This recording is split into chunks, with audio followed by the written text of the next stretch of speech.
Eso es brutal, ese libro. Me estoy quedando alucinado de cosas que pasan. ¿Enfocado a algún tema en concreto o va a ser en plan un tema más general? No, va a ser sobre las técnicas, sobre lo que hacen. Y a lo mejor pongo algunos ejemplos, ¿no? Pero que uno de ellos, por ejemplo, podría ser el de Erika Ortiz, ¿no? Cuidado. Pero la hermana de Leticia, ¿no? Pero realmente es que es impresionante. Aunque si quieres que te diga, lo que más me impresiona de todo eso no es lo que me cuentan, sino quién me lo cuenta. Porque entonces uno se queda con cara tonta y dice, o sea que es verdad. O sea que es verdad. Porque la gente que me lo cuenta se dedica a eso. O sea, entonces, claro, porque al principio, sinceramente, me parecía un poco de cosas de conspiranoicos. De película. De verdad. Pero cuando han empezado a que uno me pasa al otro, el otro me pasa al otro, todos son fuentes fetén total, pues dices, ¡guau! ¿Sabes? Y es un libro que va a quedar, yo creo que va a quedar genial para los amantes de este tipo de datos, de cómo se manipula a partir de los servicios secretos, cómo vuelven loca a la gente, cómo pueden hacer que se suicide, en fin, que se enfrenten unos con otros, que es alucinante, de verdad. Y nada, pues esas son las novedades. En principio, hombre, también tengo que acabar antes de noviembre el libro sobre el emérito, que se va a llamar El falso honor del rey Juan Carlos I.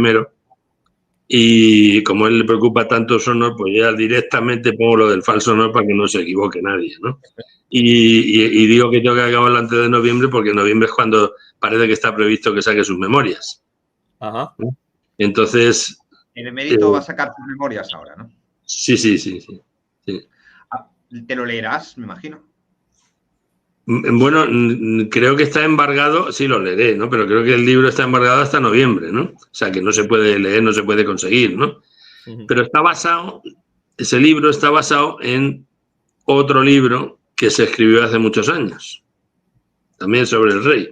Y entonces me lo sé de memoria, vamos. O sea, que aparte que lo tengo, me lo sé de memoria. Entonces voy a contar muchas cosas y en fin, creo que va a ser un libro muy interesante. No va a ser cualquier cosa, ¿no?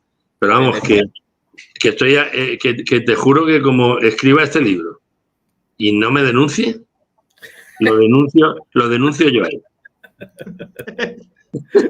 Esta ya sí que sí. No, hombre, pero vamos a ver, es que el pobre este de Cantabria, que al hombre lo marearon y todo el disgusto que le dieron con la edad que tiene, y el pobrecillo, que no había manera, o sea, que al final tuvo que ir a declarar y todo eso, que al final se ha quedado en nada, creo. No se ha quedado en nada. Pero como el hombre decía, dice, joder, aquí todo el mundo dice barbaridades y al único que le mete en mano es a mí. El que no quiere. Por eso yo ahora voy a hablar del falso honor de Juan Carlos I.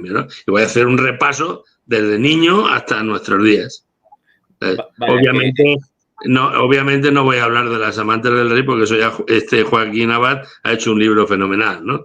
Y no voy a hablar de lo de siempre, sino que voy a dar un repaso por su vida, voy a dar datos posiblemente desconocidos para muchos y por supuesto voy a dar mi opinión, que eso es lo peor que se puede dar, ¿sabes? Lo peor para el rey. Sí, no espera que en estas memorias el rey se autoconfiese y sea como una redención de su trayectoria. Va a ser como... No, lo que sí es posible es que en estas memorias se haya negociado para quitar algunos pasajes de las memorias en relación a Felipe, ¿no? Pero esto no lo podemos asegurar, ¿eh?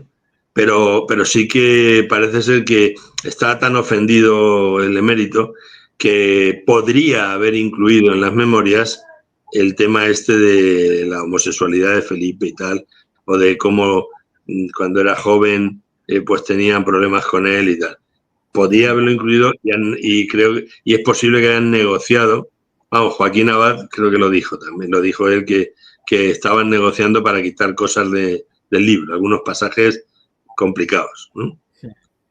Pero realmente las memorias memorias, o sea, lo que se dice, lo que viene siendo voy a contar la verdad, me parece a mí que eso no lo veremos en su libro, ¿sabes? No lo veremos en su libro. Puede contar reflexiones, cosas así, pero no creo que cuente, puede dar datos que no sepamos, pero no creo que diga yo preparé el 23F. No creo que lo diga. Claro. Será para creo que humanizar, ¿no?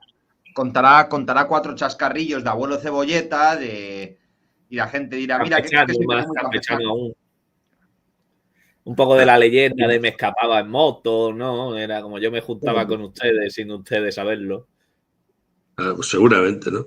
Pero no creo que diga nada así espectacular. Puede que a lo mejor, yo creo que a lo mejor lo más interesante que pueda decir sea el tema de sus propias reflexiones, o sea, de lo que él piensa de la vida, de las cosas que le han hecho o que él ha hecho o que tal, ¿no? Y cómo estaba quemado con muchas cosas, pero claro, es que si a mí me parecería genial que hiciera eso, ¿no? Porque a fin de cuentas todo el mundo tiene una opinión, pero es que también hay que tener en cuenta que es que el chavalín es que lleva dando por culo desde que era un chiquillo. O sea, es que estaba con Franco como si Franco fuera el padre. Es que traicionó a su propio padre. Lo de matar al hermano, bueno, vamos a entender que fue un accidente, que probablemente fue un accidente, ¿no? Porque no es que el hermano fuera a ser rey y te has quitado que va a ser rey, no, el hermano no iba a ser rey. Entonces, bueno, pues posiblemente fue un accidente, pero que ya ibas teniendo por ahí hijos y todo el rollo antes de ser rey, hijos secretos y todo ese rollo, ¿no? Entonces, ya en los tiempos en los que Adolfo Suárez, el otro día me hicieron una entrevista y me preguntan que para mí cuál había sido el presidente que mejor lo había hecho de la democracia, ¿no? Yo digo, para mí ninguno, ¿eh? Pero si me apuras, el que más se le ocurrió fue Adolfo Suárez. Porque Adolfo Suárez tuvo que comerse el marrón de todo el tema franquista, de todas las cloacas, de todo. Hombre, a él tampoco es que le pillase de sorpresa, porque venía de ser secretario general del movimiento, ¿sabes? Entonces, tampoco le pillaba de sorpresa. Pero sí que se tuvo que comer el marrón de toda esa historia de, en fin, pues de lo que había de 40 años de franquismo, ¿no? Y sobre todo tener que hacer equilibrios con el rey, que el rey en realidad lo que más le importaba era que el otro le siguiera presentando mujeres a través de su hermano Chema, que era en Relaciones Públicas de Televisión Española, y por la noche Relaciones Públicas en discotecas. O sea, sí, que ese equilibrio pues no fue fácil, más luego toda la movida que se cocía antes del golpe de Estado, hubo otro ensayo de golpe de Estado. En fin, toda esa movida no fue fácil para él y tal. Ahora, también es cierto que Adolfo Suárez también tenía lo suyo, todo el mundo tiene lo suyo, ¿sabes? Adolfo Suárez, temas sexuales y tal no le puede sacar, pero los 300 millones de pesetas que le sacó a Mario Conde y no se los devolvió para el partido, ¿sí? para el partido de tenis de Djokovic. O sea, que para el partido. Y luego pero lo peor es que encima lo negó no 3 veces como San Pedro, no. Muchas más veces llegó a negarlo, que le habían dejado los 300 millones de pesetas, ¿sabes? Y claro, Mario Conde se tuvo que comer el marrón, porque los 300 millones no eran de Mario Conde, eran del banco, ¿sabes? Claro. Y se tuvo que comer Mario Conde el marrón, pero 300 millones de pesetas no era ninguna broma en aquellos tiempos. Bueno. Desde los inicios de la democracia ya los políticos trincando. Totalmente, ¿no? No, hay muchas cosas, muchas que no ha contado Adolfo Suárez en vida y que ya no nos va a contar, obviamente, pero que muchas cosas que pasaron que fueron muy crudas y tal, y luego, en fin, no sé, tú puedes, por ejemplo, anoche entrevistaron a Pedro Sánchez y le pregunta a la entrevistadora por Ábalos y por Cerdán y dice, entonces... Esto es una pregunta que más o menos ha pasado desapercibida. Entonces, ¿usted no tiene ninguna responsabilidad como presidente o como o como presidente del partido, vamos, ¿no? O sea, como líder del partido, no como presidente del gobierno. No tiene ninguna responsabilidad de lo que hacen estas personas que son los máximos representantes del partido. Y el tío pasaba de todo, ¿no? Pasaba de todo y como diciendo, no, claro claro, si ya los hemos echado, ¿no? Claro, al contrario. Un poco me acordaba de Adolfo Suárez. Es decir, tú pones a un putero como Ábalos, ahí sabes de lo que va, sabes la que está liando, sabes y no pasa nada, ¿no? Tú pones a un asesino de ministro del Interior, que entonces se llama ministro de la Gobernación, pues si pones a un asesino ya sabrás de lo que va la cosa, ¿no?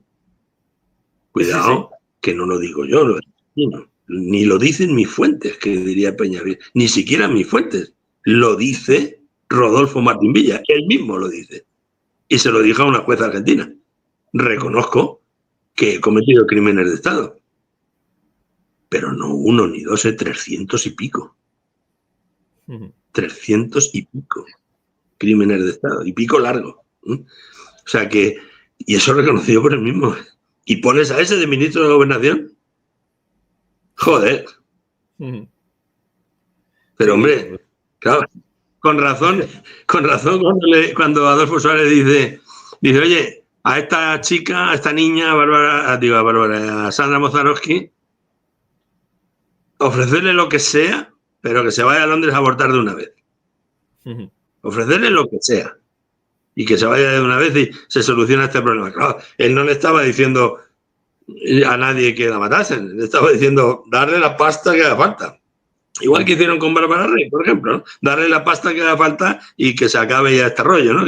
Porque en ese momento Adolfo tenía un marronazo encima con todo el tema del franquismo y de unos y otros. Los franquistas no lo querían, los monárquicos andaban ahí pensando que este era franquista, en fin, un lío que había ahí. Y entonces, bueno, pues esto es lo que dijo, darle toda la pasta que querés. ¿Y a quién se lo dices? ¿Al presidente, al jefe del Banco España, que es el que maneja la pasta? No. A Rodolfo Martín Villa, tío, que es el capo de tutti le capi. ¿Cómo se lo dices a él? Claro, el otro no entendió lo de darle toda la pasta. No lo entendió bien. Y se puso a decir, oye, a quien no se lo tenía que decir, porque lo único que entendían era de matar, y dice, oye, este asunto hay que solucionarlo. Y así acabó Sandra Moszarowski. Y así acabó. Entonces, claro, mucha gente que no ha leído mi libro, Su Majestad Sandra Moszarowski, es el único libro escrito que hay sobre este asunto, porque todos los demás, o sea, si hay 1 o 2 o 3, creo que un detective de por ahí, de por Galicia, de no sé dónde, o de Asturias, ha escrito un libro, pero tipo novela, ¿no? Otra también, Sandra Usón escribió una cosa muy interesante, El asesino tímido y tal, pero ninguno hay que ofrezca los datos que yo ofrezco tan rigurosos y con nombres y apellidos, ninguno. Y entonces, gente que no ha leído mi libro se pone a decir, pero tú esto te estás inventando, pero tú esto, ¿y tú qué pruebas tienes? No, nada, ninguna. Yo he ido al notario y le he dicho, oiga, notario, ¿hay alguien que haya venido aquí a decir a qué hora tenían que ir a matar a esta o al otro? Porque hubo varios muertos, ¿no? Que la gente se cree que tiene que haber, que los que van a hacer actos de crímenes de Estado, pues que van dejando huellas o que hay una orden de trabajo ahí en la Dirección General de Seguridad o en la Brigada Político-Social, que en este caso era la Brigada Político-Social, ¿sabes? Entonces, se creen que esto es así, de cachondeo, ¿no? Y claro, pues no es así, ¿no? Y entonces por eso digo que mi libro es el único donde se especifican con pelos y señales toda la movida que hubo y cómo se organizó todo, pero de una manera alucinante, porque es que realmente esa niña no tenía que haber muerto. O sea, fue todo en cadena y al final murieron varias personas. Parece que de todos los temas que has sacado y de los libros que has sacado, la persona que más empatía parece que te despierta es Sandra Moszarowski, Javier. Hombre, es la que más empatía me despierta porque realmente, aunque estuviera, ¿cómo te diré? Pues envuelta en el mundo de las películas de desnudo, que era lo que se hacía antes y tal, me parece que fue una niña dejada de la mano de Dios, por llamarlo de alguna manera, ¿no? Porque sus padres, ¿dónde estaban? No digo la noche de la muerte, no digo dónde estaban.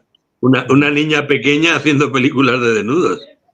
Recordemos que el 21 años era la edad de mayoría de edad, entonces.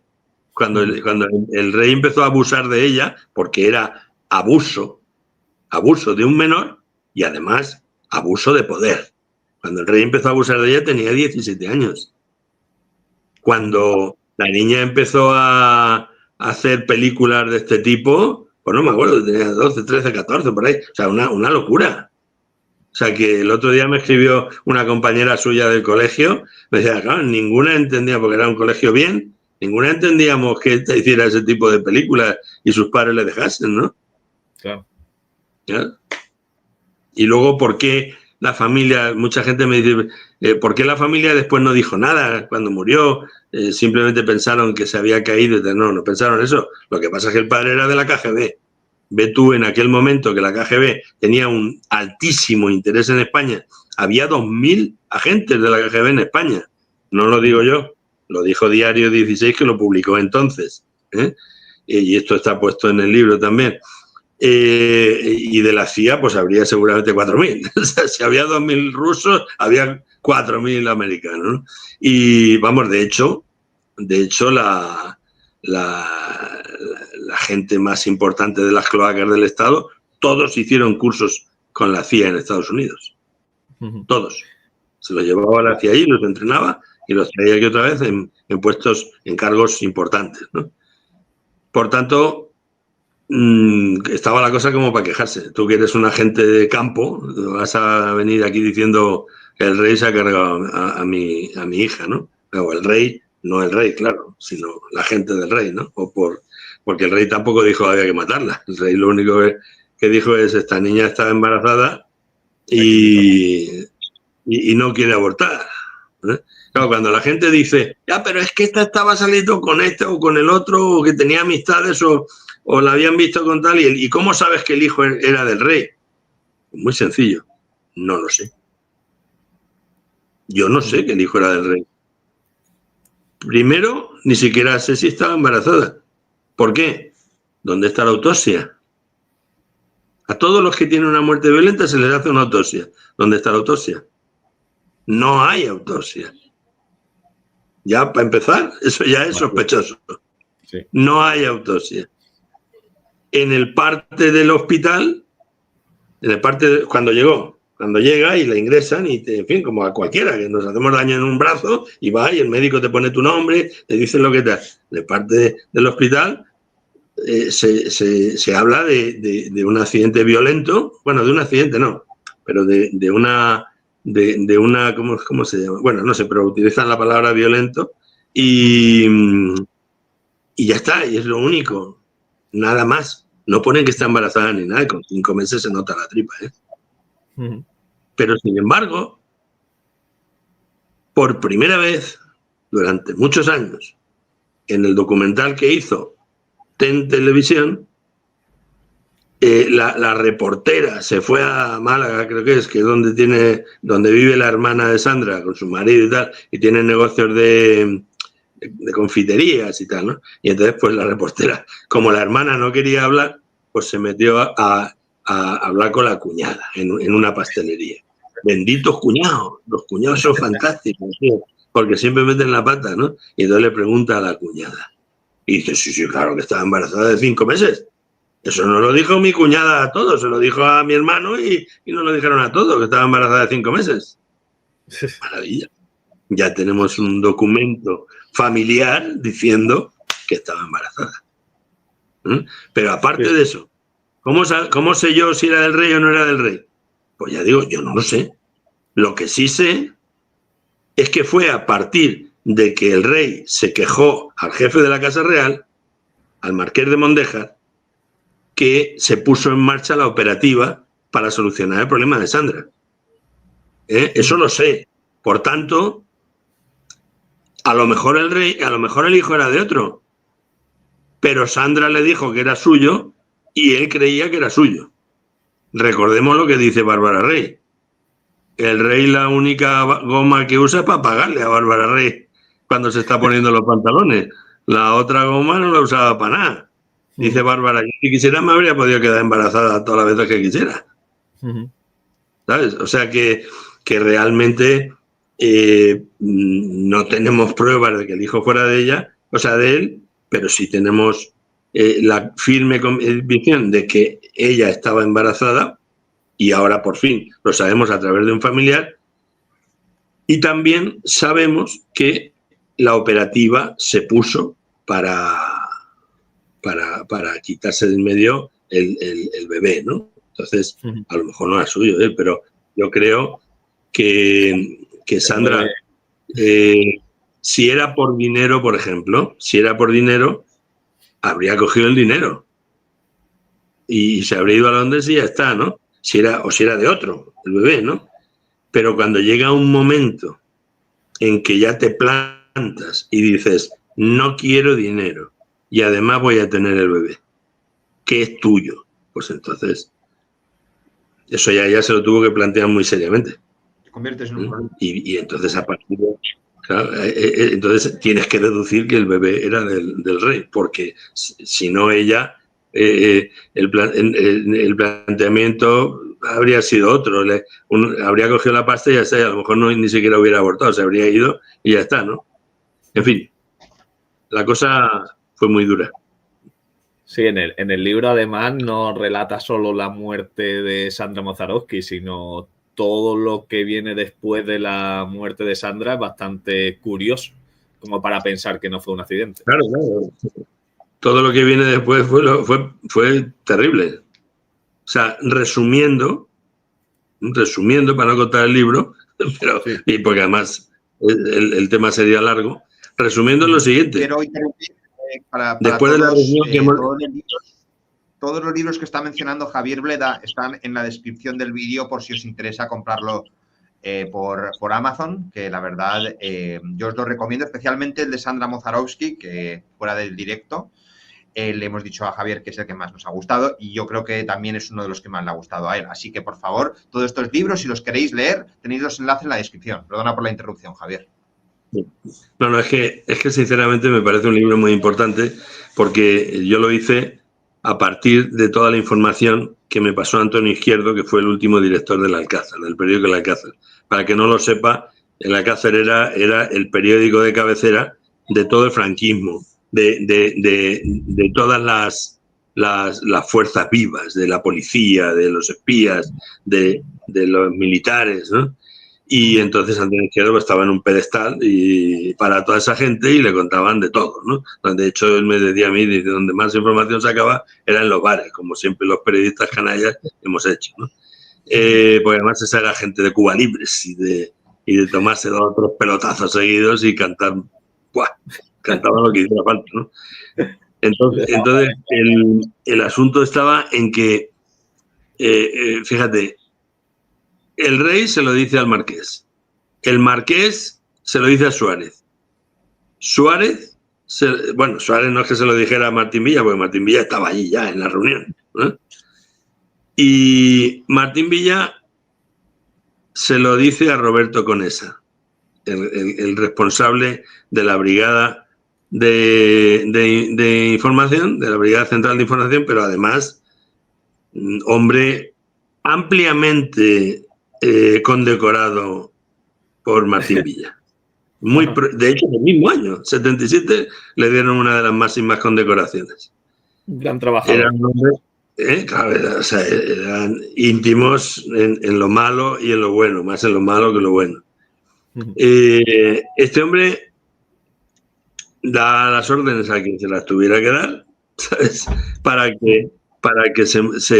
que enviasen a alguien allí a darle un toque a la niña. A fin de cuentas, estamos hablando de una niña, tenía 18 años ya. Y estamos hablando de una niña, y la niña, pues tampoco hay que echarse la mano a la cabeza. No estamos hablando de darle un toque a Bruce Willis en sus mejores tiempos, ¿no? Sino que estamos hablando de una niña que se asustaría rápido. Sí, claro. De mandar a alguien a que busque a la niña, claro, a explicarle que tiene que abortar sí o sí. ¿Sabes? Y entonces, bueno, pues estos van y se lo encargan a un capitán de la Policía Nacional, un hombre, en fin, muy afín al régimen, mucho. De hecho, era uno de los que estaba siempre en todos los líos conspiranoicos, de golpistas. Un hombre que estuvo en la noche de los 5 fusilamientos, los 5 últimos fusilamientos de franquismo. No sé si dirigió uno de los fusilamientos o no, esto no lo he podido confirmar, pero vamos, que iban autobuses con policías y guardias, policías nacionales y guardias civiles allí bebidos a gritar allí sus consignas y tal, mientras veían matar a estos chicos que tuvieron juicios sumarísimos sin pruebas. No digo que fueran inocentes ni nada, pero que a lo mejor si hubieran hecho juicios de verdad sería de otra manera la cosa, ¿no? Y bueno, pues aquí todo esto que estoy diciendo, evidentemente yo no estaba allí y el notario ese al que la gente quiere que le dejen todas las cosas por escrito tampoco estaba, pero sí que estaba el cura que les dio la extremaunción, ese sí que estaba y contó cómo los policías y los guardias civiles se mofaban de ellos y se reían y bueno, decían barbaridades, ¿no? Incluso muertos. Y bueno, pues este hombre no sabía quién le había, o sea, no sabía a quién era el encargo. Él pensaba, a él le dijeron que era un tío muy importante, que había dejado embarazada a una chiquilla y, oye, manda a alguien a que le dé un susto y punto, ¿no? Para nada le dijeron que era él. Claro. Entonces, en su inocencia, pero claro, todo esto que estoy contando es que hay que ponerse en aquellos años, ¿eh? El machismo, los tíos que iban ahí con las barrigas gordas y los puros y el dinero ahí a los garitos y con su pasta y todas las niñas detrás de ellos y tal, ¿no? Entonces, este hombre, pues cogió a un par de desarrapados por ahí de estos, de los miles que conocería, pues era capitán de la policía, vamos, de los muertos de hambre que conocería, de pequeños delincuentes y tal y cual, pues estos eran pequeños ladrones, ¿no?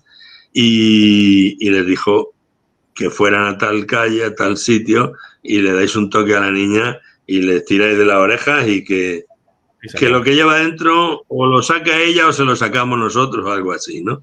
Y bueno, pues estos tíos acostumbrados a abrir puertas, acostumbrados a tal, al final, además le dijeron que no había vuelta atrás, o sea, que lo hacía o lo hacía, ¿no? Bueno, pues la niña se puso a la defensiva, estos se pusieron a la ofensiva y al final, en el forcejeo, pues la chica cayó por el balcón. No es porque ella estuviera haciendo yoga para regar unas plantas que había que sacar medio cuerpo de fuera. Dime, Javier.